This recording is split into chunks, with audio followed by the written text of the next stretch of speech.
Hello everyone, I'm Donnie Prim, and I struggle with a problem many of you probably have. Alcohol. A graveyard of games over the last 9 years I have had a Steam account. I have always seen games that looked fun or there was a sale I couldn't pass up, and they have sat never touched until now. This series is going to be bringing all of these games off the digital shelf and dusting them off. A couple of rules I have set for myself is that I will go into every game blind, play for a minimum of 2 hours, and give my own personal opinion and review. And at the end, I will give it a rating out of 20 just because 10 is just so basic. Oh, and one more thing, I am well aware most of these games are popular and AAA titles, but I promise you that will not affect what I'm going to say at all. With all of that out of the way and the rules are set, we can start with our first game, Baldur's Gate 3. I don't even remember buying this one. Bruh. Before we even launched the game, shout out the 144 fucking gig download. Had to delete all of my BO3 custom apps for this video, so please like and subscribe. For the start of our game, we were greeted by a freaky fucker. I chose the Barbarian just to start out with more strength, and my Guardian, which I have no idea what that means at the moment. I chose a very cool looking dwarf. Little post comment while I'm editing this video. I never found out what the Guardian was at all, actually, so I still don't know what that is.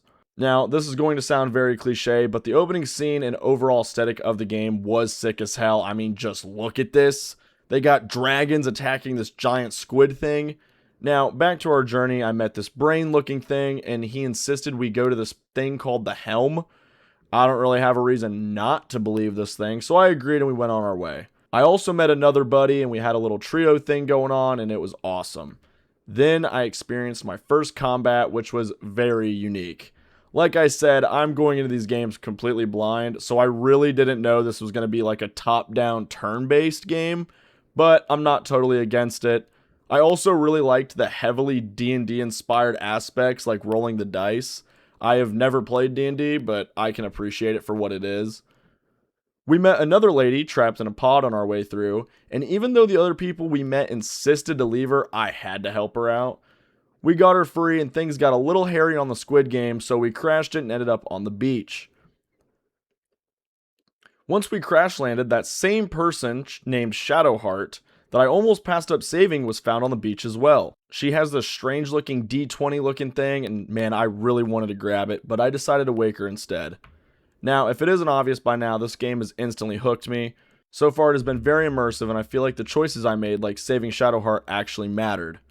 She thanked me, and I would have been doing this section presumably alone if I did not stop to save her. I always really like games that feel like the environment plays around you and not the other way around. I did not fuck with this guy at all. Yes. I had the option to team up with him, but after that bullshit he tried to pull, I just wasn't going for it. Once we finished a goblin attack, I realized I had been playing from a very zoomed out perspective, and I will say I liked it a lot more to like change it and make it up close.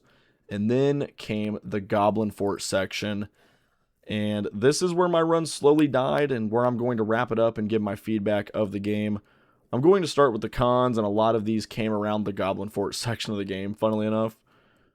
My first complaint is that a lot of my turns in the combat sections just felt extremely lacking. I only had 2 people for a majority of these fights, and there was 10 goblins, so that pretty much meant 10 attacks thrown at me for my 2. I get it's turn-based, but I just feel like only being able to attack once a turn, and maybe twice if I go into this like rage mode, just felt like everything was stacked up against me. I couldn't heal my teammate and dish out damage on the same turn either, so I found myself spending my turns just trying to heal everyone and not being able to fight back at all. The game's combat is super hard, especially for someone like me who does not play these kind of games. There is a lot of RNG aspects to it as well, and if you try to hit one of the 8 enemies and it misses, that's the end of your turn, and now you're just going to sit back and watch 16 projectiles go your way. There is a lot happening in the combat sections as well, and it can be very overwhelming. Your characters barely move, and if you have anyone near you, trying to run is just a free shot because it gives the enemy this thing called an opportunity of attack. So you are essentially outnumbered, stuck, and it's a 50-50 if you can even hit them. No healing between fights either. You can use these 2 little short rests that only heal 50% of your HP, and that is nowhere near enough for even a beginning section like the Goblin Forts. I even tried turning down the difficulty to the easiest one, and it literally says story over combat, and I was still getting shit on.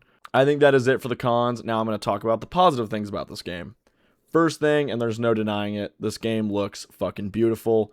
The overall aesthetic was super cool, and the story of the game didn't feel like a basic RPG or game like this.